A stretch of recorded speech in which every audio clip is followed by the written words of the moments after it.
عزیزو، آپ کو پتہ ہے جب انسان دنیا میں آتا ہے اتنا کمزور ہوتا ہے، نہ وہ بات چیت کر سکتا ہے، نہ اپنا معافی الضمیر بیان کر سکتا ہے، نہ کسی سے کوئی ڈیمانڈ کر سکتا ہے، خود کچھ بھی نہیں کر سکتا۔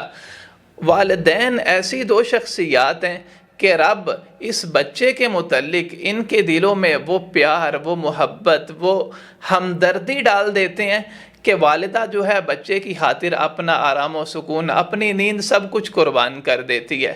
والد اپنے خون پسینے کی کمائی، دن رات کی محنت لا کر کے ان بچوں پر خرچ کرتا ہے، ان کو پال پوس کے بڑا کرتا ہے۔ یاد رکھیے، ان کی یہ خدمت کا نتیجہ اللہ تعالیٰ نے والدین کو جو مقام و مرتبہ عطا کیا ہے وہ کسی اور کو نہیں کیا۔ رب نے اپنے حق کے ساتھ والدین کا حق بیان کیا۔ رب نے حکم دیا اپنے والدین کے ساتھ حسن سلوک کرو، اگر وہ بوڑھے ہو جائیں انہیں اف تک نہیں کہنا، ان کی خدمت کرنا، ان پر خرچ کرنا، یہ بہت بڑے اجر کی بات ہے۔ تو عزیزو، اگر ہمارے والدین زندہ ہیں ان کی قدر کیجئے، ان کی خدمت کیجئے، ان پر خرچ کیجئے، ان کے ساتھ حسن سلوک کیجئے۔